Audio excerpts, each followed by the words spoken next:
In 1998, Shele Covlin, 34, lived in New York and worked in the financial consulting field. She is known for her kind and charming personality, which makes it easy for people to notice her. Extremely ambitious, she immediately entered the financial field in New York after graduating from college with a degree in marketing. Through dedication and hard work, Shele quickly became a respected financial advisor, serving many prestigious clients. Her colleagues admired her efficiency and determination. However, while her career was advancing rapidly, Shele's personal life was not as smooth. By her late 30s, she was still single, and she longed to focus on her personal life, hoping to find a partner who shared her values and ambitions. In February 1998, Shele attended a Jewish singles event at a bar called La Barbat in Manhattan's Hell's Kitchen. She saw the gathering as a perfect opportunity to meet someone who shared her faith. At the event, she met 25-year-old Rod Covlin. For Shele, it was love at first sight. So convinced of their connection, she called her sister Eve just hours later, saying she planned to fly to Las Vegas to marry him that night. Eve managed to talk Shele out of making the impulsive decision, but the bond between her and Rod remained strong. Despite their 11-year age gap, they found themselves to be compatible. A few weeks later, they got engaged, and by September 1998, just 7 months after meeting, they were married in a joyful ceremony surrounded by family and friends. In 2000, 2 years after their wedding, Shele and Rod welcomed their first child, a daughter named Anna. The early years of their marriage appeared promising, with their bond growing stronger and them becoming inseparable. They were both deeply connected to their Jewish faith and participated actively in their local Orthodox Jewish community. For a time, everything seemed to be going well. However, over the years, differences began to emerge. They gradually realized that they did not have as much in common as they had initially believed when they got married in 1998. Shele was a hardworking and motivated individual who achieved great success in her career, eventually becoming the Senior Vice President of Private Wealth Management at UBS. Meanwhile, Rod has had many difficulties and has not achieved any success in his career. He initially tried a career as a stockbroker but failed to establish himself, leaving him reliant on Shele's income. Hoping to help Rod find success, Shele financed several of his business ventures. However, he lacked the drive to make them work, and each attempt ended in failure. While Shele found his lack of ambition frustrating, she continued to love and support him. Over time, more problems surfaced. Rod became obsessively interested in backgammon and gambling. After a few initial wins, he decided to pursue backgammon as a way to make money. He began traveling across the country for tournaments, sometimes staying away for days at a time, and spent countless hours practicing when he was home. Unfortunately, his obsession with backgammon wasn't his only troubling behavior.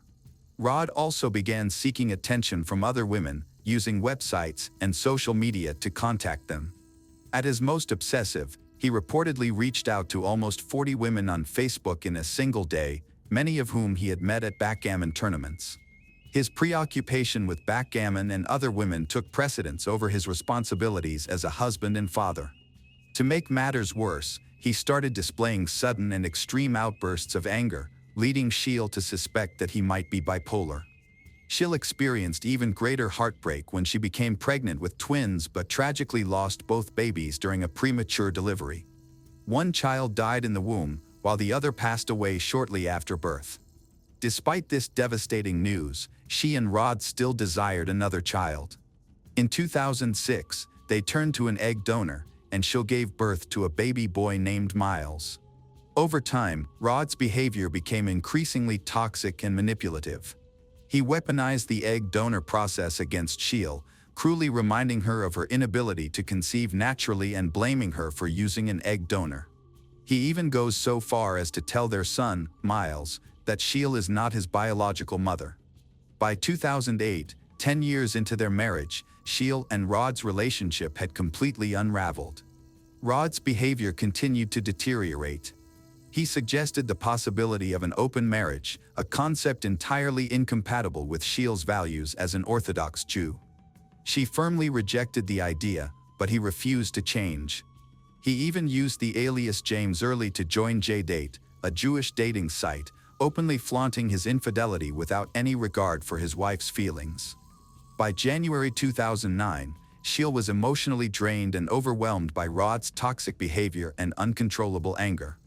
Fearing for her safety and that of her children, Shele confided in her sister, Eve, expressing concern that Rod's actions could cause harm. In April 2009, she decided it was necessary to separate from him to shield her children from the ongoing conflict. She rented an apartment across the hall in the same building and asked Rod to move there, so he could stay close to the children while minimizing exposure to further tension. Initially, the arrangement seemed to work, but after only a month, Rod broke the agreement and moved his belongings back into Shele's apartment, further exacerbating the situation. By mid-May 2009, Shele realized her marriage was beyond repair and decided to file for divorce. Rod moved back into the apartment across the hall.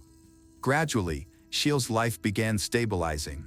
She fully dedicated herself to her flourishing career and, freed from her broken relationship, began dating again. Both personally and professionally, she began thriving once more. However, Rod cannot accept Shele's success and begins to sabotage her life. He installed surveillance cameras in the building's hallways and secretly placed spyware on her computer to monitor her activities. He even tried to falsely accuse her of using banned substances to make her lose her job and said she had drained all the money in their joint bank account. In reality, Shele had withdrawn only $800, while Rod had taken $7,200 since their separation. Rod's accusations failed, as Shele's boss knew the truth. Frustrated by his failed attempts, Rod grew even angrier. On July 8, 2009, he abused his unrestricted access to Shele's apartment and took their children without her permission. When he failed to return them by 8 p.m., as agreed, Shele made repeated attempts to contact him, but he ignored all her calls and messages.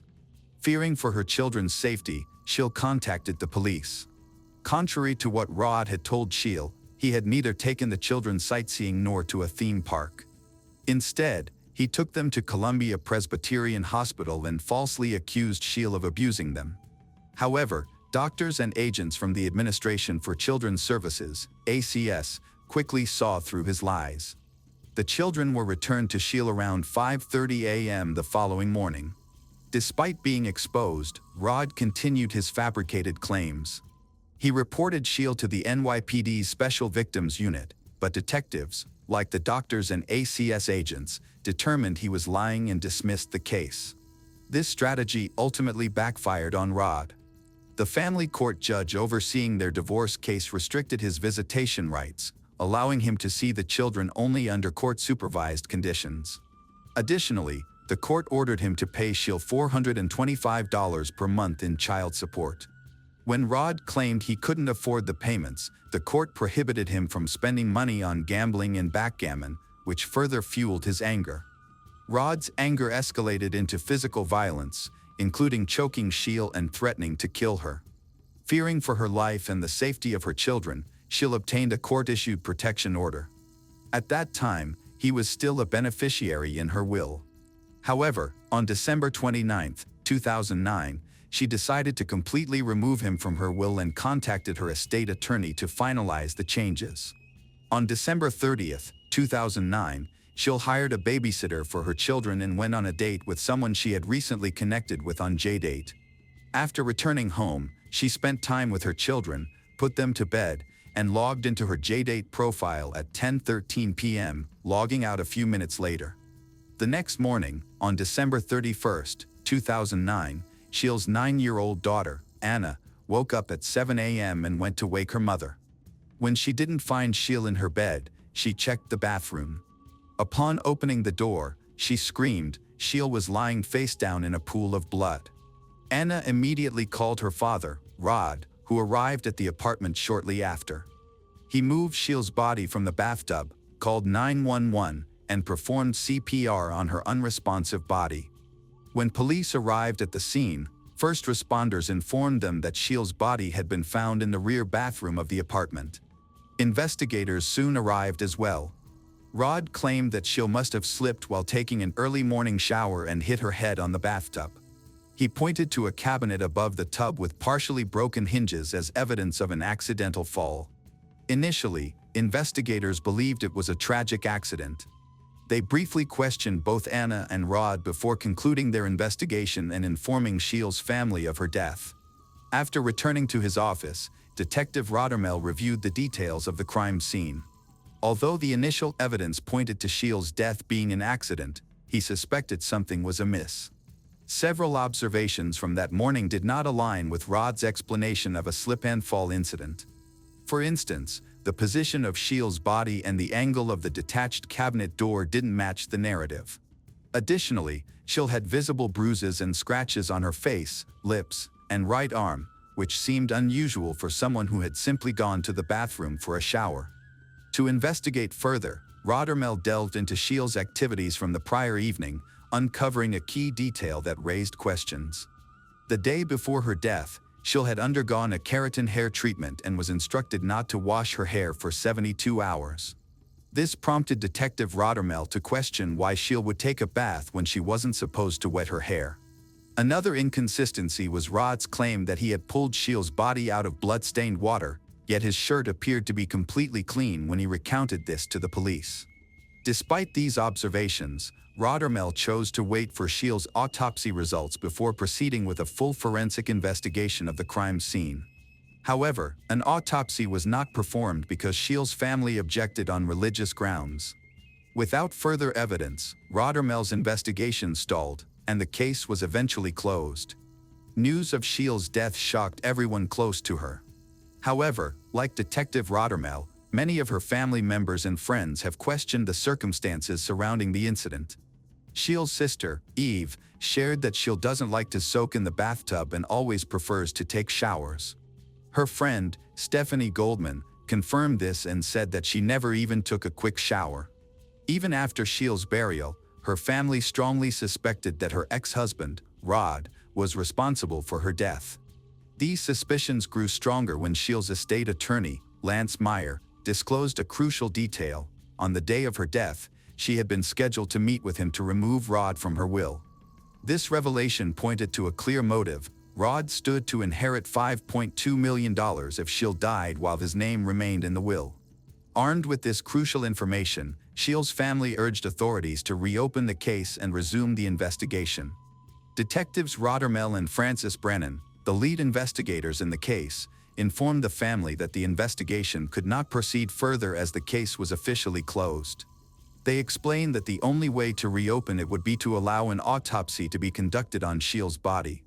However, due to the family's religious beliefs, this was initially not an option. After being denied assistance by the police, the family decided to hire private investigator Michael Swain to uncover the truth about Shele's death and Rod's involvement. When Michael visited Shele's apartment, he noticed some peculiar details. The cabinet hinges in the bathroom appeared to have been deliberately loosened, something Shele, who had a slim build, would not have been able to do, even during a fall. Additionally, there was no bath towel in the bathroom, which was a strange detail considering Rod's claim that Shele had gone there to take a bath. 2 months after Shele's death, her family ultimately consented to an autopsy. On March 1, 2010, the authorities obtained a court order for the procedure, and Shele's body was exhumed for examination. The autopsy revealed that her hyoid bone was fractured, a common indication of strangulation. As a result, in April 2010, Shele's cause of death was officially reclassified from an accident to a homicide. However, investigators had to wait 2 more months to secure a search warrant for her apartment. Investigators began questioning individuals who had interacted with Shele in her final hours. One of her friends, Melissa Shields, was the first to be interviewed. Melissa recalled meeting Shele shortly before her death and sensing that something was troubling her. When Melissa asked about it, Shele admitted that she felt her ex-husband, Rod, was following her. When it came time to question Rod, he refused to cooperate. The investigators later examined his emails and phone records from December 30, 2009. They discovered that he had been in contact with Deborah Oles, a married woman from North Carolina who had 3 children and was a Parcheesi player. They had begun an extramarital affair, and she had even traveled to New York to visit him. On the night of Shele's death, Rod played online backgammon with Deborah until 1:03 a.m. At that point, he told her he needed to work on tasks for the Backgammon Federation. However, at 4 a.m., Rod texted Deborah, claiming he had fallen asleep and hadn't completed the work. Surveillance footage showed Rod leaving his apartment building at 4:13 a.m. and returning moments later. Notably, he gave the doorman a Snickers bar, an unusual gesture for a normally unsociable person like him.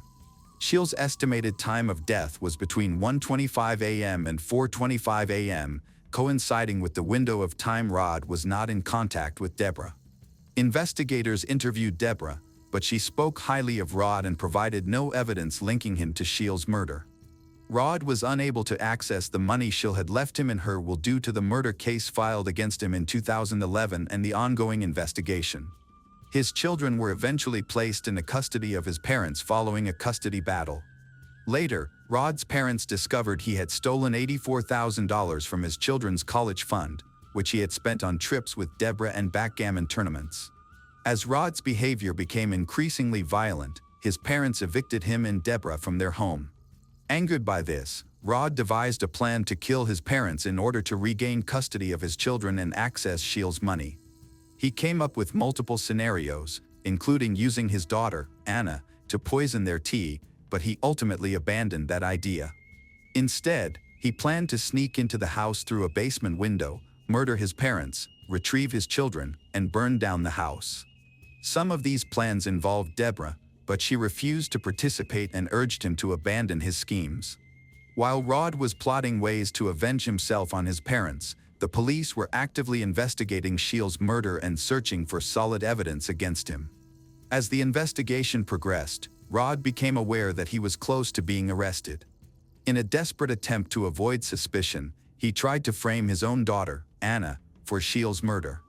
He created a fake email, supposedly written by Anna, confessing to having pushed Shele in the bathroom during an argument, which allegedly led to her death. In the email, he claimed that on the night of Shele's death, Anna had fought with her mother over her mother's romantic relationships. By 2014, Rod's girlfriend, Deborah, had also begun to fear him, leading to the end of their relationship. After the breakup, Deborah contacted the authorities and disclosed everything she knew about Rod's plans. She also provided hard drives with incriminating data from Rod's devices, which implicated him in Shele's murder. Rod Covlin was arrested on November 1, 2015, just 2 months before the expiration of a 6-year waiting period that would have granted him access to Shele's $5.2 million fortune. Based on Deborah's testimony and other evidence she provided, Rod was officially charged with second-degree murder in 2016. His trial began in 2019 at the Manhattan Supreme Court in New York. During the 8-week trial, a 12-member jury heard witness statements, including one from Patricia Swenson, a former girlfriend of Rod's. Patricia testified that during a trip in August 2009, Rod had expressed deep anger toward Shele and repeatedly stated that he wanted to kill her. Prosecutors argued that Rod had been planning Shele's murder for some time and that, although the evidence was circumstantial, it clearly identified him as the only person with a strong motive. As the trial continued, more evidence against Rod emerged. Despite his defense lawyer's attempts to portray him as innocent, the jury found Rod Covlin guilty of murdering his ex-wife, Shele Covlin, on April 10, 2019. He was sentenced to life in prison, with the possibility of parole after 25 years, for second-degree murder. Rod later appealed the verdict, but his appeal was denied. He is currently serving his sentence at the Attica Correctional Facility in New York. Anna was born in 1983 in Belgrade, Serbia. She pursued her passion for the French language and literature, earning a bachelor's degree from the University of Belgrade. In 2005, she moved to the United States and eventually gained dual citizenship after settling in Virginia. Anna began her career as a hotel housekeeper, but her hard work, dedication, and kindness quickly impressed her employers. This led to various prestigious job opportunities at luxury hotels and resorts in New England, including the Wheatley Hotel in Lenox, Massachusetts. While working at Wheatley, Anna met Brian Walsh. At that time, Anna was in a serious relationship with someone else. However, after her divorce, she had the opportunity to reconnect with Brian. In 2014, Brian was a complicated man with a troubled past. He was the son of a prominent neurologist who headed the neurology department at Brigham and Women's Hospital in Boston. Despite coming from a wealthy family, he had faced numerous emotional and psychological difficulties. His parents neglected him, which left him feeling unloved and emotionally scarred. They sent him to a prestigious boarding school in Rhode Island, hoping that a good education would compensate for their lack of attention. However, instead of helping him, this only exacerbated his feelings of abandonment. After graduating from boarding school, Brian attended Carnegie Mellon University, a prestigious institution. However, he did not remain there long, as he was forced to leave to enter a mental health facility. Although Brian's parents were able to pay for his treatment, they could not agree on who would be responsible for his care. As a result, he was compelled to leave the facility without the support he needed. Brian lived a varied life and often displayed his love of luxury. One notable occasion was when he bought the entire stock of white truffles at a restaurant in Boston, highlighting his wealth.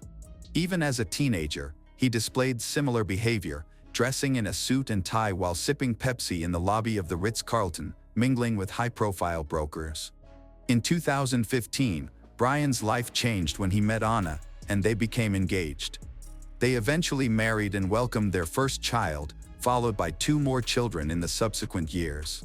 However, their life together faced obstacles, including legal issues stemming from fraudulent art sales. Brian used Anna's eBay account to sell 2 Andy Warhol paintings, claiming that they were originals and that he needed to sell them due to a recent renovation. A buyer from California paid $80,000 for the paintings, but upon receiving them, discovered they were fakes and sued Anna and Brian.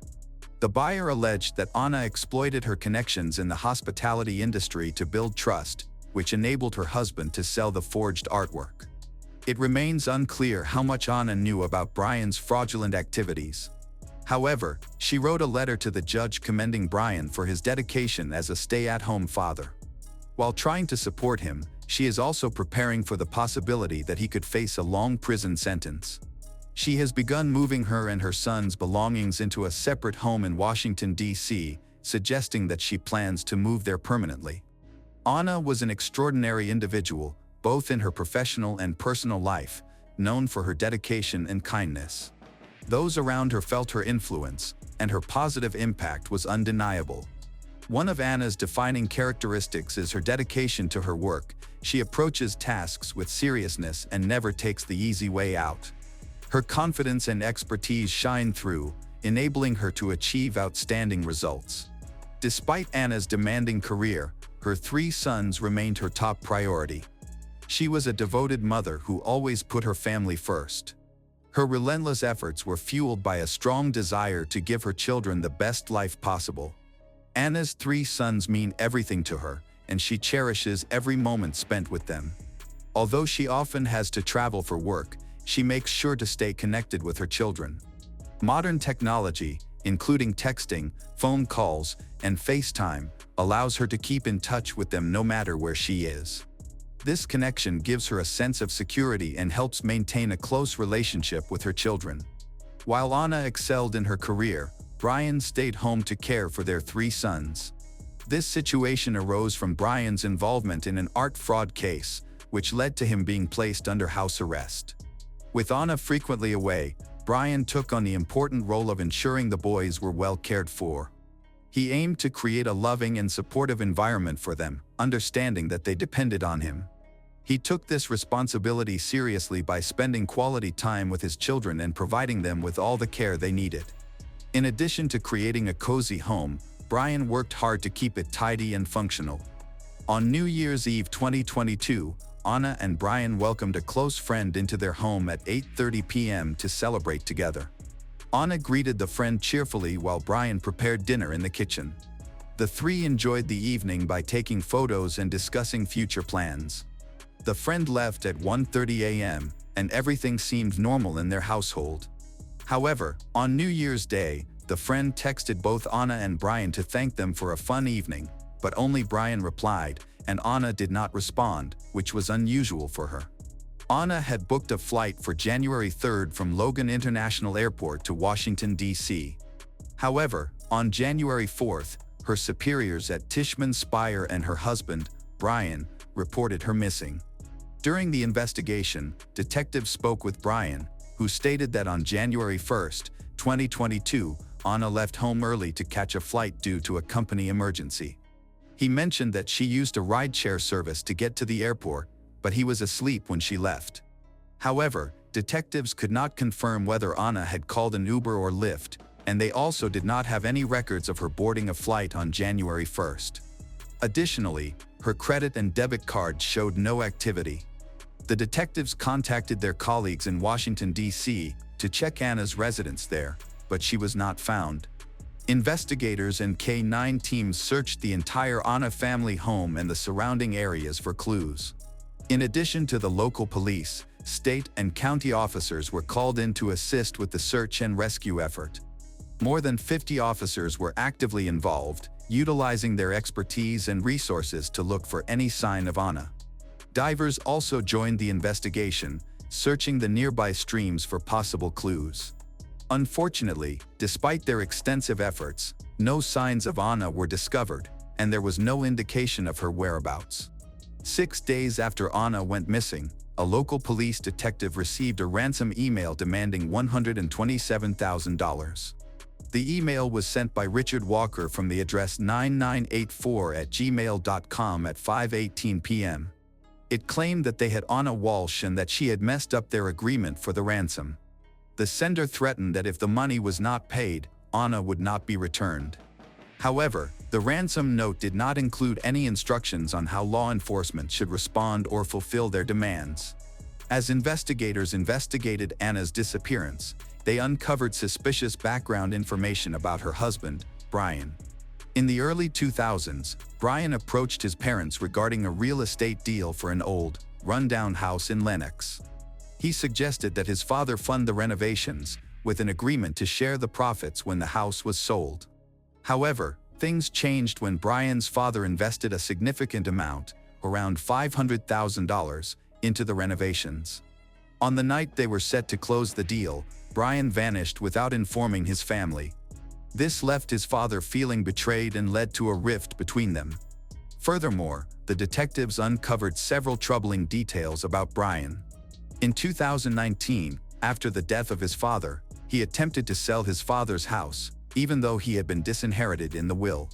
He was also accused of writing $30,000 in bad checks. However, the most alarming finding was from 2014, when he and Anna were engaged. Anna called the police and reported that Brian had threatened to kill her over the phone. However, the case was closed after Anna stopped cooperating with law enforcement. The detective spoke with Anna's mother, who was abroad at the time. She revealed that Anna had urgently asked her to come to the United States and mentioned having a bad feeling about Anna's situation, especially since she was missing. Given Brian's threats and his legal issues, he became the primary suspect in Anna's disappearance. Investigators found that just days before Anna went missing, Brian had hired a private investigator through his mother to track Anna's movements after losing contact with her for 24 hours while she was in Washington, D.C. He had become suspicious, thinking she might be cheating, and had been closely monitoring her social media accounts for any signs of infidelity. During the investigation into Anna's disappearance, detectives uncovered significant information. They discovered that Anna had been in a romantic relationship with a man in Washington, D.C. When they reached out to him, he claimed that his relationship with Anna was open and that they had spent Christmas Eve together. Due to his alibi, he was quickly cleared as a suspect. However, Anna's affair and Brian's knowledge of it raised suspicions about his possible involvement in her disappearance. On January 9th, Brian was arrested for misleading the police during the investigation. His 3 sons, who had previously been in his care, were handed over to the Department of Children and Family Services, DCFS. Following his arrest, Brian pleaded not guilty. His deception took place during an interview on New Year's Day. During this questioning, Brian told detectives that he left home at 3 p.m. to visit his mother but got lost because he forgot his cell phone. However, further investigation revealed inconsistencies in his story. Detectives obtained security camera footage from Whole Foods and CVS, stores he claimed to have visited, but found no evidence of him being there. Additionally, he was unable to provide any receipts for the items he claimed to have bought. This led detectives to search Brian's home in Cohasset, Massachusetts. In the basement, they found a damaged, bloody knife, which they collected for evidence testing. Crime scene investigators conducted a thorough search of Anna and Brian's home, seizing electronic devices belonging to both them and their children. Among the seized devices was an iPad belonging to their sons, which revealed alarming internet searches made by Brian on January 1, 2023. His searches included phrases like how long before a body starts to smell, how to stop a body from decomposing, and can you be charged with murder without a body. On January 2, 2023, investigators reviewed CCTV footage that showed Brian visiting HomeGoods and buying 3 rugs. They also found concerning Google searches he made that day, such as "Can you identify a body with broken teeth?" Furthermore, Home Depot surveillance captured him pushing a cart filled with cleaning supplies, including mops, brushes, tape, baking soda, goggles, face masks, tarps, and gloves, totaling $450. This raised suspicions about his intentions, suggesting that he may have been preparing for a cleanup. The detectives obtained additional security camera footage from an apartment complex in Abington on January 3. The video showed Brian walking toward a dumpster while carrying a heavy trash bag. His effort to lift the trash bag into the trash can indicated that there was something very heavy inside. Unfortunately, when the investigators arrived, they found that the contents of the dumpster had already been taken to a dump, where they were shredded and incinerated. This made it difficult for the detectives to gather further evidence, as the trash bag and anything it contained had already been destroyed. Later, while searching the dumpster behind Brian's mother's home in January, detectives found several suspicious items, including blood-stained trash bags, towels, rags, a Tyvek protective suit, goggles, and Anna's slippers. They also discovered a hacksaw, cutting blades, a purse, and boots that matched those Anna was last seen wearing. Additionally, a part of the necklace she wore on New Year's Eve was found. After analyzing these items at the crime lab, investigators found DNA from both Anna and Brian on the flip-flops and the protective suit, which further strengthened Brian's connection to the case. On the night of January 3, Brian returned home and conducted a series of unsettling Google searches. He searched for questions like, "What happens to hair on a dead body? How fast does a body decompose? How does decomposition differ for a body in a plastic bag versus one found on the ground? And can baking soda mask the smell of a body?" These searches raised further suspicions among detectives, who believed Brian was contemplating how to dispose of Anna's body. They also searched a nearby trash transfer facility and found bloodstains there. On January 18, just over 2 weeks after Anna went missing, Brian was arrested once again, this time facing charges of murder and unlawful handling of a body. Prosecutors alleged that Brian killed Anna by beating her to death, then handled her remains and disposed of them improperly. His case attracted widespread media attention and public interest due to its mysterious circumstances. The Serbian Ministry of Foreign Affairs, through the Serbian Consulate General in New York, worked closely with the Norfolk District Attorney's Office to gather information for Anna's mother, who was in Serbia. In 2024, Brian Walsh received a 37-month prison sentence for an art fraud case. During the summer of that year, the prosecution informed the media that they were still waiting for DNA test results related to the evidence collected. However, they were confident that the results would be received soon. Brian's legal situation changed when his defense attorney decided to withdraw from the case, feeling unable to effectively represent him. This led to his case being handed over to public defender Larry Tipton, who specializes in criminal defense.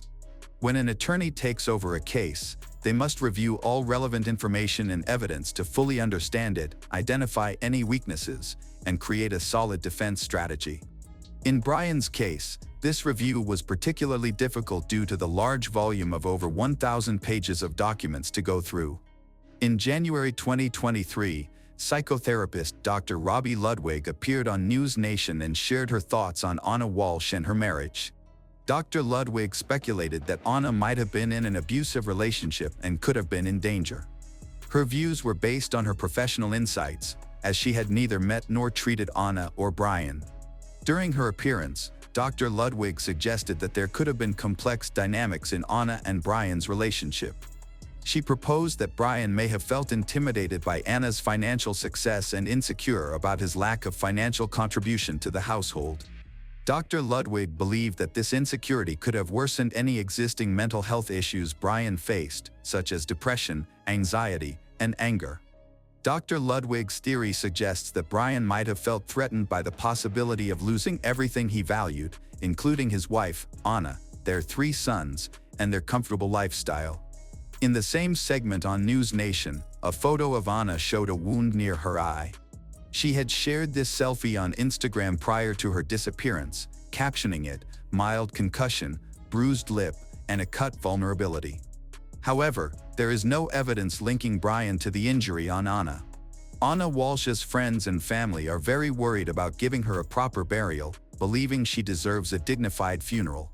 Unfortunately, they do not have the financial means, and her husband, Brian, who is the main suspect in her disappearance, is not cooperating. Consequently, they cannot proceed with the funeral arrangements until the circumstances surrounding her death are clarified. As of now, formal arrangements for Anna's funeral have not been made. Jennifer grew up in Oklahoma, raised by her mother, and had a brother named David. Although from a humble background, Jennifer had a good childhood. She completed high school and went on to study business at National University. Her friends described her as a very sweet woman. One thing that was dear to Jennifer was her faith. Whenever she thought about marriage, the first quality she wanted in a husband was his attachment to religion. Jennifer met 25-year-old Michael Blagg at a party. He was a helicopter pilot in the U.S. Navy and was stationed in San Diego at that time. Michael had grown up in a family that moved frequently because his father was a colonel in the Air Force. He was an incredibly well-behaved child, extremely intelligent, and hardworking. He consistently earning good grades, excelling in co-curricular activities. Michael was so bright that he got into the governor's honor program and attended Georgia Tech to study nuclear engineering.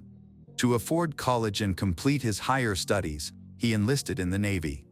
Jennifer was quickly drawn to him because he seemed to value faith as she did. The two began meeting frequently. Michael appeared to be a great family man in Jennifer's eyes, someone who would provide for her and their future children. Jennifer and Michael got married in 1991. While it was Jennifer's first marriage, Michael had been married before. However, that marriage only lasted a year before he parted ways with his first wife. After some time, Michael retired from the Navy and began a career as an engineer. The Blagg family moved to Simpsonville, South Carolina. They welcomed a baby girl named Abby. Jennifer loved living in Simpsonville. The family made new friends through their church, and Jennifer started teaching a women's Bible study group. Michael also became a co-teacher at the Bible school. Jennifer had found a strong, take-charge person in Michael.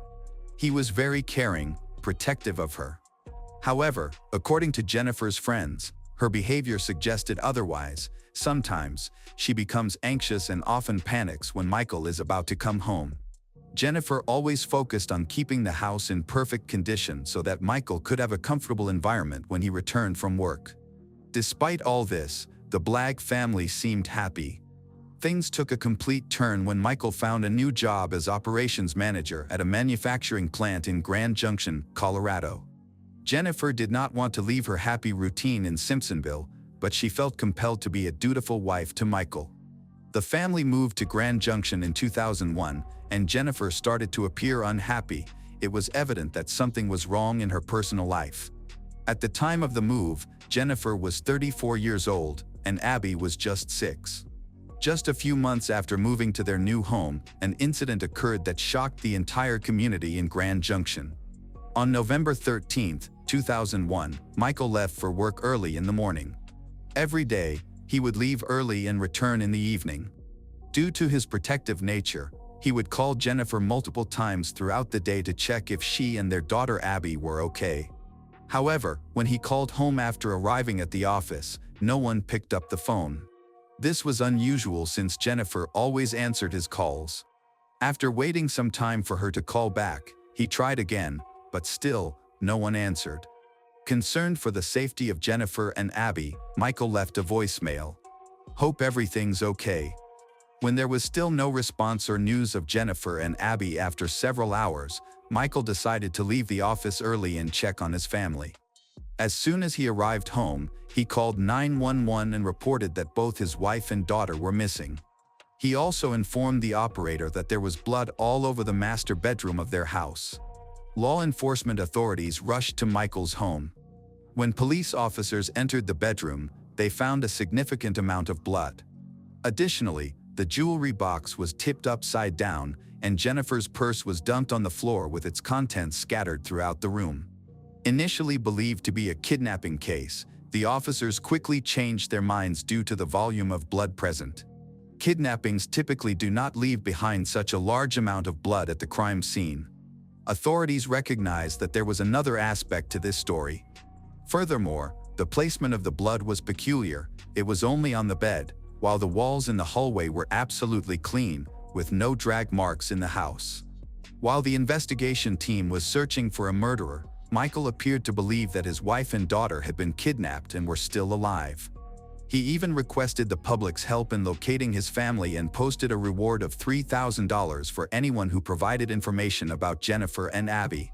The Colorado River became the focal point of the investigation, as the police believed the victims' bodies might have been dumped in the area. While the investigators were searching the areas near the Colorado River, forensic experts were working inside the Blagg home to find any clues that might lead the authorities to Jennifer and Abby. According to people in the neighborhood, the last they had seen of the victims alive was a day earlier, when Jennifer came back home after picking up Abby from school. As forensic experts examined different parts of the house, they found blood in the family van. This was the point when Michael turned from a grieving husband and father to a suspect in a double homicide case. When he was interviewed, he claimed he didn't know anything about where Jennifer and Abby had gone. He said that he hadn't got a clue who would have any malice in their heart against anyone in their family and that Abby was a wonderful girl. Michael provided investigators with a timeline leading up to the incident. He stated that the night before his family went missing, Abby went to bed at her usual time of 7 p.m., while he and Jennifer stayed up late, as was their custom. Around 8 p.m., Jennifer received a phone call from a friend who invited her to lunch the following day. She accepted and planned to meet her friend before going to bed with Michael around 10 p.m. On the day of the incident, November 13, 2001, Michael woke up at approximately 5:30 a.m. to go to work. He noted that both Jennifer and Abby were still asleep since they typically woke up around 6:30 a.m. Michael usually called Jennifer several times during the day to check on her, and he did the same on November 13th. However, she did not answer his calls. At first, he did not think much of it, but after a few hours, he became concerned and returned home, only to find that both his wife and daughter were missing. It was evident to someone that November 13th would be an unusual day for Jennifer and Abby, as Abby's school received a call on November 12th. The caller informed the school administration that Abby would not be attending classes the next day. While the school did not know who made the call, they recorded that Abby was expected to be absent on November 13th. In addition to the previously mentioned voice notes, more were discovered. One of them included the message in which the sender greeted his bride and expressed hope that she was out enjoying herself and doing exciting things. As the investigation expanded, the officers began to strongly suspect that Michael had something to do with the disappearance of Jennifer and Abby. Michael, on the other hand, constantly denied this, even criticized the police for considering him a suspect in the case. He told the press that it bothered him to be looked into, despite the fact that he had lost his wife and daughter. A month after Jennifer and Abby's disappearance, Michael moved out of the family home, stating it was too hard to stay in the house where he lost them. While investigators did their job, Michael kept making frequent appearances in the media, saying he believed this was a case of burglary gone wrong. Michael even bought Christmas presents for Jennifer and Abby, told everyone he hoped they would be home soon to open them. People were sympathetic towards Michael because he wasn't only grieving the loss of his family, he was also a suspect in their possible murder. However, Police and some of Jennifer's friends believed Michael had something to do with his wife and daughter's disappearance. As time passed, the suspicion grew stronger due to new evidence and witness testimonies, yet Michael maintained his innocence. Initially, he denied having any fight with Jennifer before she and Abby disappeared, but investigators later found a note in which Michael apologized to Jennifer for letting the devil get a foothold in their lives. However, that wasn't as strange as the discovery of thousands of adult images in the Blagg home. When questioned about them, he claimed Jennifer had downloaded these images because she wanted to be a good wife and serve her husband. One of Jennifer's friends also provided the police with peculiar information. According to her accounts, right before Jennifer and Abby went missing, Jennifer called her and asked if they could visit her, stating that Michael would not be with them. This was unusual for she, who knew the Blagg family always traveled together. In February 2002, Michael was caught stealing a shredder and a table from his office. He was brought in for questioning about the theft. While answering questions from investigators, Michael kept asking about the possible penalties for murder. This behavior was particularly strange coming from someone whose wife and daughter had disappeared a few months prior. Investigators compiled all their information on Michael and tried to crack him under questioning. One day, when the officers rang Michael's bell, no one answered the door. They could hear the sound of running water coming from inside the house, but no one responded to the knocks on the door. Suspecting something was wrong, the police kicked the door open. When they entered the bathroom, they found Michael lying in the bathtub with his wrists cut. There was also a photo of Jennifer and Abby with him, along with a note saying that he didn't kill his wife or daughter. He was quickly taken to the hospital and given medical care. Due to the harsh winters in Colorado, the search operation was halted until spring. After the initial attempts, the search resumed in April. Investigators marked a 45-kilometer radius for the search operation, but they couldn't find any clues regarding the bodies of Jennifer or Abby. In the meantime, one of Michael's co-workers called the police and shared an important tip. On the day of Jennifer and Abby's disappearance, Michael's colleagues saw him taking the trash out at work. Michael was pushing a pallet jack with 2 large cardboard boxes, which he discarded on the loading dock that led to the trash compactor. The co-worker, unaware of the contents of the trash, even asked Michael if he needed any help discarding it. A person discarding normal trash would have said yes, but Michael Black immediately declined the offer. It was unusual for someone working as an engineer in the company to have anything to do with trash handling. This was an important lead that could take the authorities to Jennifer and Abby's bodies. The first task was locating the landfill where Michael's firm was dumping their trash. Once the landfill site was tracked, the most challenging aspect remained: locating the possible areas in the landfill where trash from Michael's company might have ended up. When this development was revealed to the public, a normal person would have been happy that the case of his wife and daughter's disappearance was nearing closure. However, Michael did exactly the opposite and left the state. It was particularly strange that Michael never shared his plans or his whereabouts with anyone, including the police. Nearly 7 months after Michael's wife and daughter went missing, the authorities finally discovered what they had been searching for. On June 5, 2002, after weeks of searching, they located Jennifer's body in a landfill, wrapped in a red and black tent. The body was unwrapped, cleaned, and sent for an autopsy. The results of the autopsy shocked everyone, including Jennifer's family and friends. She had been shot in the left eye, with the bullet still lodged in her skull. The report indicated she was killed while sleeping, as investigators found a retainer in her mouth that she only wore at night.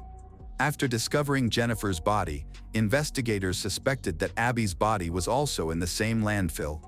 They intensified their search efforts to find Abby's remains, but despite 7 weeks of searching, sifted through approximately 7,000 tons of trash, the police could not locate her.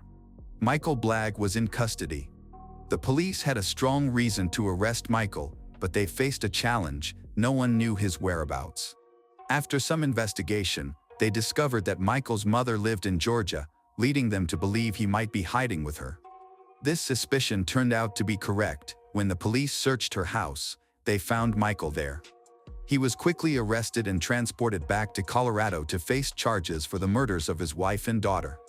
This was the first time the public learned that the man pretending to be a grieving husband and father was actually his family's murderer.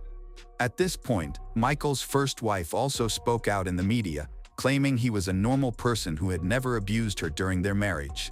However, as the investigation continued, it became clear that the Blagg family's life was not as perfect as it appeared. From the start, Jennifer and Michael frequently argued. After they married, Jennifer discovered that Michael was not the religious man she believed him to be. He attended parties, which Jennifer disapproved of due to her religious values.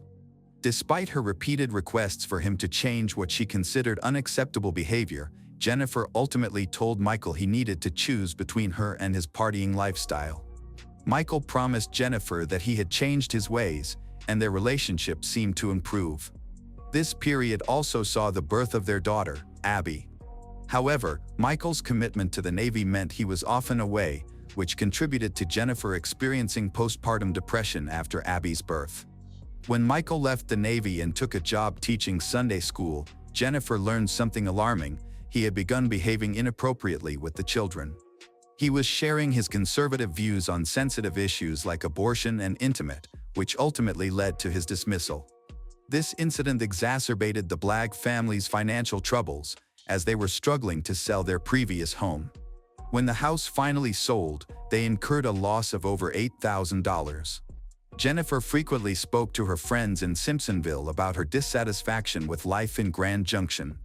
Despite her unhappiness, she expressed a willingness to remain in Colorado to support Michael, as he seemed content with his job. Meanwhile, as the police sought to uncover the motive behind Michael's alleged murders, a legal firm employee came forward and revealed that Jennifer had visited their office just days before she went missing. She was visibly upset and wanted to consult an attorney. It was later revealed that Jennifer was a victim of abuse at the hands of Michael and was seeking a divorce. Investigators examining Michael's computer discovered that he regularly used an escort service. Interviews with the escort service employees revealed that Michael often visited for massages from topless women. When questioned, Michael claimed that his wife was aware of this because they were having intimate issues, and he went to the massage center for research. However, it was later revealed that Michael had a strong addiction to adult movies and had coerced Jennifer into watching it with him.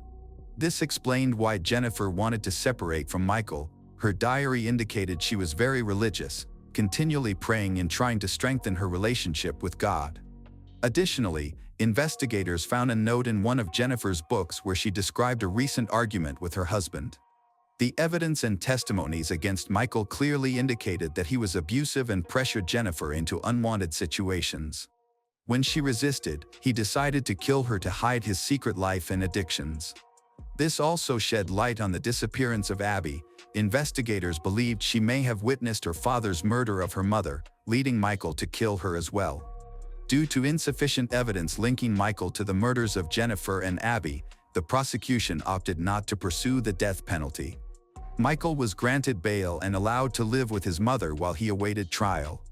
In March 2004, his trial began, and he faced charges of first-degree murder. The prosecution argued that Michael killed his wife because she wanted a divorce. Afterward, he wrapped the bodies of his wife, Jennifer, and their daughter, Abby, and took them to his workplace, where he discarded them. He then acted as if nothing had happened, calling home multiple times and leaving voicemails to give the impression that he was completely unaware of the situation. On November 13th, he called the police, claiming it was a case of home invasion. Jennifer's mother, Marilyn Conway, testified that Jennifer had abused her daughter multiple times during their marriage, including an incident where he choked her while intoxicated. The defense attorney claimed that an intruder broke into their home, killed Jennifer and Abby when they tried to resist. Throughout the trial, Michael insisted he was innocent and not involved in the murders of his wife and daughter. On April 16, 2004, a jury convicted Michael Blagg of murdering his wife, sentencing him to life in prison without parole. However, 10 years later, the conviction was overturned because one of the jurors had falsely reported their history of domestic violence on the juror questionnaire. This led to Michael being granted a retrial, but the Colorado Supreme Court issued an emergency stay to keep him in prison while he awaited the new trial. Michael Blagg's retrial commenced in February 2018, during which his lawyers presented new evidence in hopes of proving his innocence. They also challenged the investigative methods used in the original case. Despite these efforts, Michael was again found guilty of killing his wife and received the same life sentence as before, concluding this tragic case. Abby's body was never found, so Michael was not convicted of any crime related to Abby due to lack of evidence. Is it possible to distort a sober mind so much that a person would take up arms and go on a killing spree? Today's story shows that it is indeed possible. It is hard to find a more merciless and senseless attack. Morgan Metzer and her husband, Rodney Metzer, were inseparable, as often joked by their friends, family. They met when she was 14 and he was 17. From the moment they met, it was love at first sight. What followed was a tender, loving relationship that continued to develop until they decided to tie the knot in 2009. Morgan was just 21 years old at the time. After their wedding, they went on a honeymoon, and upon returning, both continued to build their lives, strengthen their love. However, not everything went as smoothly as they had hoped. Less than a year into their marriage, Rodney suffered his first major loss. His younger brother Kevin, who had just turned 19, died of leukemia. According to Morgan, her husband changed after that, becoming harsher and more rude. She believed that this behavior would gradually pass and that her husband would return to normal. But even after years, he did not change and instead became increasingly cruel. Rodney began to cling to her for any reason, was very demanding, and did not tolerate criticism. Despite this, Morgan remembered the beginning of their life together fondly and did not want to leave her husband, hoping that everything would work out. On March 15, 2011, they had their first child, a boy named Kevin in honor of Rodney's deceased brother. Morgan and Rodney believed that this baby would allow them to restore their relationship and make Rodney more gentle. However, Kevin was born 2 weeks prematurely with a congenital heart defect. The child lived only 18 days before passing away, never having been discharged from the hospital. This tragedy hit the young father even harder and, of course, traumatized Morgan. She later described that moment as one in which she felt as if she had fallen out of reality, so much so that she could barely remember that period. Despite the tragedy, the Metzer coped. 3 months after losing their first child, they learned that Morgan was pregnant again, this time with twins. They welcomed this second chance to become parents and hoped that things would turn out differently this time. The children were born in 2012 and were healthy. However, contrary to expectations, the tension between the spouses only grew. Morgan often communicated with her loved ones and described her relationships with them during this period as psychological abuse. For the first time, she suspected that she had been living in a delusion all these years. She began to realize that her husband was a manipulative person who cruelly controlled her. Looking back, she recognized that Rodney had always been like this. It just took time and significant trauma for his true behavior to manifest fully. Many believed that Morgan had fallen into the trap of a manipulator because of her lack of life experience. She had been with him since she was 14 and had never been in another relationship. In fact, she did not know that it could be different. The situation only worsened when Rodney lost his job.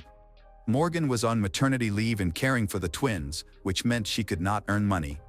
Their financial situation became difficult. Rodney soon had to take on 2 jobs to provide for their large family. He became very tired, which only made him angrier. Morgan decided to take action. When the children grew a little, she took matters into her own hands and opened a small interior design business. Contrary to her husband's expectations, Morgan was successful. She began to earn good money. Against the backdrop of her relatives' depressed state, she even became the primary breadwinner in the household. She hired her best friend to work with her.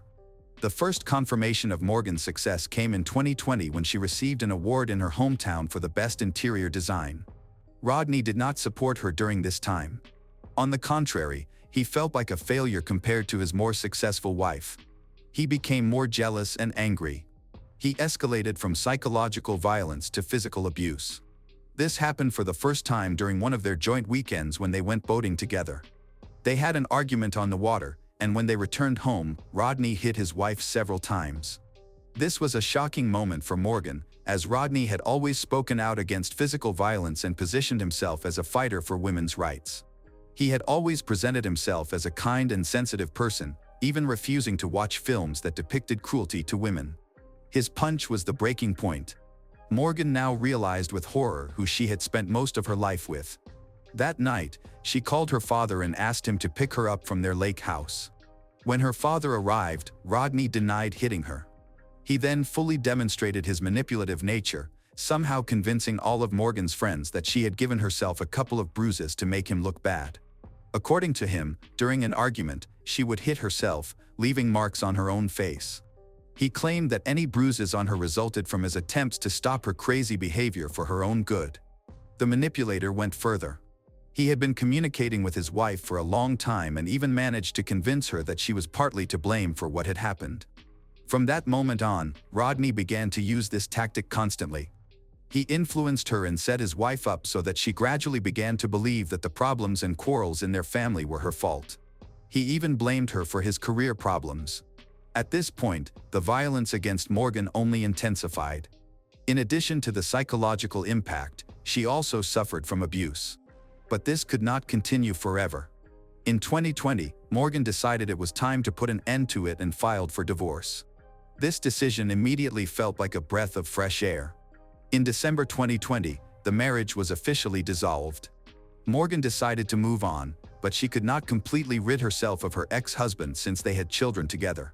When the decision to divorce was made, they did not go to court to divide custody. Instead, they agreed on everything verbally and remained on good terms in order to spare the younger generation from further hurt.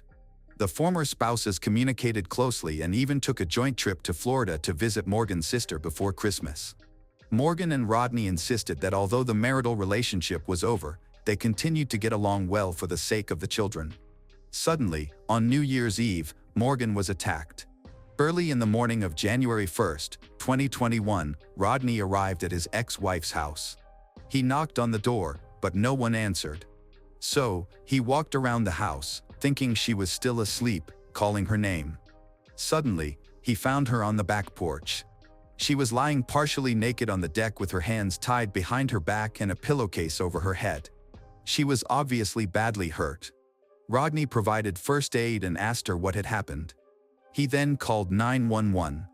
Upon arrival, law enforcement officers recorded that Morgan had been subjected to cruel treatment, abuse, and beating. She was very scared and had difficulty explaining what had happened. Morgan stated that a stranger in a black mask had broken into her home that night, attacked her, hit her in the face, strangled her several times until she lost consciousness, and abused her. He threatened to kill her and even mentioned her ex-husband and relatives who no longer lived with her. The police began to investigate what had happened. In the presence of her relatives, who were already there, they recorded Morgan's story. She had intended to spend this New Year's Eve with her best friend. She waited until the new year, drank a glass of champagne, and realized she was too tired from the shocks of the previous month, so she decided to go home and go to bed early. Her friends had argued a little about this, but Morgan insisted that she wanted to rest and regain her strength. At that time, her 8-year-old children were visiting her parents, giving Morgan the opportunity to enjoy her first good night's sleep in several weeks. Morgan returned home, turned on the security system, and went to bed. She woke up during the night, feeling that someone was in the room. Morgan noticed a dark figure in the doorway. At first, she thought she was imagining things. When she looked closely, she realized this was not a dream. The man was dressed in black and wore a mask that looked like Batman's. The tall figure appeared very menacing, standing with his fists clenched as if preparing to attack. A gun appeared in Hai's hand. He pounced on the defenseless woman, hit her with the weapon, and then punched her in the face several times. After that, he turned her over onto her stomach and tied her hands behind her back with makeshift restraints made from plastic zip ties. She begged him to let her go, but the man ignored her pleas, only throwing out a few phrases about how she would regret what she had done. Morgan had the feeling that the stranger was deliberately straining his voice, as if trying to imitate Batman's tone and image. The most horrific aspect for her was the beatings and strangulation. She lost consciousness several times, and each time she regained it, the violence resumed. Morgan was convinced she would not survive the night. The criminal tortured her, bringing her to the brink of death and then allowing her to breathe. This became the worst memory of Morgan's life. She even said she had an out-of-body experience because of the attack, as if she had left her body and was witnessing her own death. She abstracted herself from the events, thinking about her children and what would happen to them. She remembered that she had not even had time to write a will. Meanwhile, the beatings continued. The attacker abused Morgan while continuing to hit her in the face and head. When Morgan later recounted this to law enforcement officers, she expressed disbelief that anyone could want to do such a thing to her. However, she was sure that the voice changes and the dark clothing covering every part of the attacker's body were meant to prevent her from recognizing him, suggesting that he must have been familiar with her. Experienced detectives agreed with this assessment. It is worth noting that the criminal threatened not only Morgan but also her husband. Despite being officially divorced at this time, during another instance of strangulation, the attacker said she would miss her husband. At that moment, Morgan suspected that Rodney himself could be behind the attack. Once this thought crossed her mind, she attempted to play his usual psychological game. Instead of addressing her attacker directly, she began to manipulate his feelings, begging him not to hurt Rodney because she loved Rodney very much. As soon as she said this, the assault immediately stopped. The criminal ceased beating her, left her on the bed, and began walking around the room looking for valuables, likely to steal. When this change occurred, Morgan realized that she had managed to save her life. The criminal had completely altered his behavior and began to act not like a murderer but as a robber. He took the first thing he could find from her locker and then asked for her phone number and password. As it turned out, he was not interested in bank cards but in the security system. There were several video cameras installed in the house that recorded the attack. After rummaging through her mobile phone, he carried she out onto the back porch and left her there, telling her that she should not move until she heard 2 car horns, otherwise, he would return and shoot her. He put a pillowcase over her head so she couldn't see anything. Morgan lay in this state for more than half an hour. She didn't hear any beeps, but she decided it was better not to take any chances and continued to lie still. It seemed to her that the criminal might be hiding nearby and watching her. It is worth noting that Morgan lived in a remote area of the city, where there were few houses nearby, so she could not even call for help. When about 40 minutes had passed in this state, Morgan heard extraneous noises and footsteps. She thought that the criminal might have changed his mind and was now returning to kill her. When the steps got closer and stopped, she heard the familiar voice of her relatives. Rodney had found his ex-wife there, bound in plastic zip ties with a pillowcase over her head. It was about 2 a.m. The very appearance of her ex-husband in Morgan's house at that time seemed strange. The children were visiting their grandparents, and they had not arranged to meet. Despite the strangeness of the situation, Morgan kept herself in check. She pretended to be hysterical, did not chase her ex away, and did not accuse him of the attack. On the contrary, Morgan began to act more cunningly. She tried to persuade Rodney to stay with her, call for help, and not go anywhere. In fact, her goal was to keep the alleged criminal there until the police arrived. When the emergency services were called, several police officers went to Morgan's house. At this time, Rodney was sitting outside in his car. This seemed odd, since he was the one who found his wife tied up and beaten. It would have been logical for him to be next to her, waiting for help. Instead, he was acting cautiously and even somewhat hostile. The law enforcement officers immediately began to ask themselves the same questions that had appeared in Morgan's head. What was her ex-husband doing in the house at 2 a.m. on New Year's Eve, just 40 minutes after the attack? Rodney justified his behavior by claiming romantic feelings and mentioning a strange young man. He said he was celebrating New Year's alone and thinking about his ex-wife. When a stranger stopped in front of the window and wrote the name Morgan on the frozen glass, it seemed alarming, so he decided to call her. After several unsuccessful attempts, he decided to go to the house himself because he felt that something was wrong.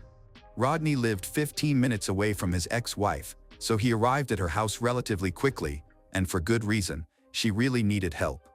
Detectives soon began to assess the situation. Morgan was so beaten that one of her eyes was swollen and almost completely shut.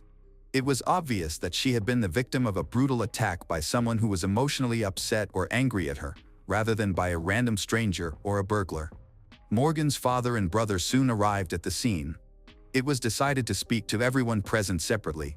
Once Morgan was pulled aside, out of earshot from the rest of the family and her ex-husband, she made a significant confession. She claimed that it was Rodney who had not attacked her and was now posing as her savior to divert suspicion away from himself. The victim described the sequence of events in detail, including the moment when she began to profess her love for her ex, after which the beating abruptly stopped. She insisted that she recognized her ex-husband's touch, for example, when he lifted her from the bed to carry her to the porch. Morgan admitted that all this time she had deliberately kept Rodney nearby by asking him to stay with her. Morgan was afraid that if she directly accused her ex, he could kill her to cover his tracks. From a psychological perspective, this seemed plausible, as the most dangerous period for a woman who has been in a manipulative relationship for a long time is often the breakup. Morgan stated that for a week after the divorce, Rodney continued obsessively trying to maintain contact, seeking her pity. He even claimed that he had cancer, showing her a doctor's report. Considering that his brother had died of leukemia and his father was battling cancer during that period, this strategy evoked sympathy. Naturally, this sympathy did not lead to anything good. He was simply trying to get closer again because of his feelings. Morgan allowed him to spend the night at her house. A couple of days later, Rodney began persistently pushing to restore their relationship through pity and manipulation. By December 31st, she had realized this and finally broke off contact with him, cutting off her support. Rodney returned to his apartment, but less than a day later, she was brutally attacked. Throughout that day, Rodney tried to persuade her to rekindle their relationship, even stating that he had found a new high-paying job for her sake. He slipped a check for $56,000 under her door on New Year's Eve. Curiously, the man who attacked Morgan stole that check. None of this seemed like a coincidence. When Morgan laid out the facts to the police, her greatest fear was that the detectives would believe her manipulative ex-husband instead of her. This had happened multiple times before, even with people close to her. It was a huge relief when one of the detectives remarked that her story sounded quite convincing and that Rodney should be scrutinized closely. The detectives decided to catch the criminal in a lie, and to do this, they needed to verify each of his statements. They started with the calls he claimed to have made to his wife before he arrived. Morgan denied receiving any calls when the bastards took her cell phone. When investigators checked Rodney's phone, not only were there no outgoing calls on it, but there were numerous undressed photos of his ex-wife, taken as if she were unaware. Judging by the dates, the photos had been taken systematically over the week while Rodney was staying at her house after announcing that he had cancer. It appeared he had been filming her secretly. Additionally, Rodney had numerous photos of her phone, which contained conversations with other men. All this looked like stalking and confirmed the words of Morgan. When Morgan was asked about the photos, she stated that she had no idea about them and had not given permission for them to be taken. This alone was reason enough to bring charges, as it was considered a serious invasion of privacy. Rodney was detained and told outright that he was the assailant. He acted as if this was absurd. After checking Morgan's mobile phone, the police discovered that the criminal had deleted all the footage from the CCTV cameras in her home. However, this also indirectly confirmed the guilt of Rodney, since a random robber could hardly know about the security system of a random victim or how to use it.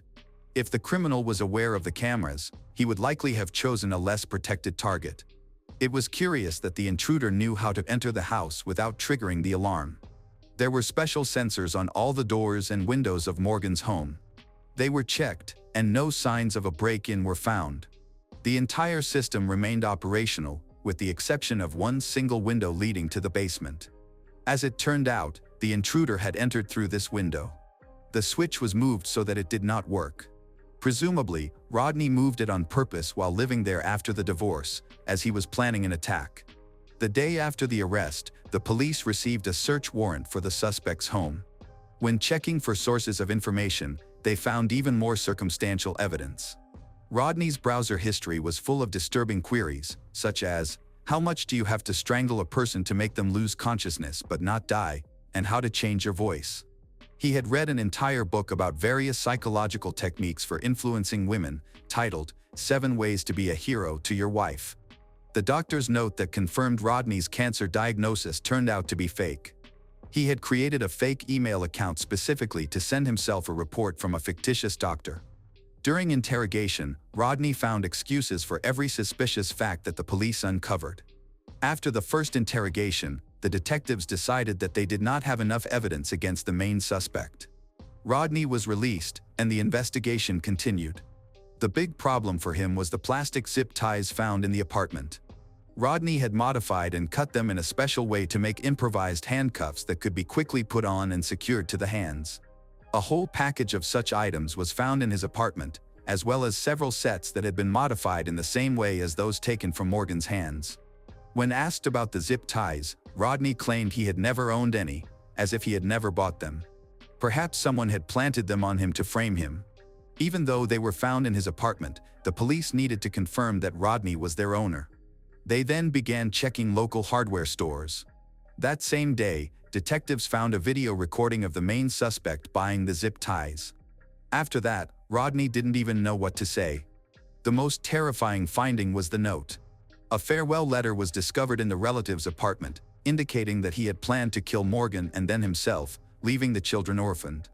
Morgan miraculously managed to save herself by using a psychological trick that stopped the criminal and made him change his mind. He probably thought that not all was lost and that he could get back together with his ex-wife. The hope of a reunion actually saved her life. Among the most valuable pieces of evidence was a video of the facade of the apartment building where Rodney lived. No one came to the windows, and no one wrote Morgan's name with their finger. The criminal himself returned scene after the attack, having been inside for about 4 minutes. Presumably, during this time, he changed his clothes and disposed of the evidence. When leaving the apartment, before driving back to his house, he carried a black bag with him, which he discarded. Unfortunately, it was not found, but investigators believed that Rodney had thus disposed of material evidence. Just 1 day later, Rodney was arrested again. This time, in addition to the charges of violating privacy, they added a whole list of charges that included trespassing, damaging someone else's property, possession of a firearm, robbery with a weapon, aggravated assault, kidnapping, and abuse. He was held without bail. During this period, Morgan's children continued to live with her parents. When she took her twins, there was a difficult conversation in which she tried to explain that their father would no longer be around. For months, Morgan woke up from nightmares, dreaming of an attack, a mask, and a threatening voice. Sometimes, she couldn't even muster the strength to send her children to school because she was afraid to be alone in the house. The prosecutor's office had enough evidence against Rodney to put him behind bars. To avoid subjecting Morgan to the hardships of a trial, a plea deal was offered, and they both agreed to it. 8 months after the attack, on August 4, 2021, Rodney Metzer pleaded guilty to 14 counts related to the assault on his ex-wife. He was sentenced to a total of 70 years in prison, but with the possibility of parole after 25 years, it is understood that the remainder of the sentence will be served on probation. In fact, he will never leave the authorities' sight again for the rest of his life. Interestingly, he forbids even his own mother from visiting him in prison. Rodney is expected to be released in 2046. Morgan underwent therapy and has actually recovered from the trauma she experienced. Morgan said she is dedicated to helping women in similar situations as she was. She is also focused on raising her children.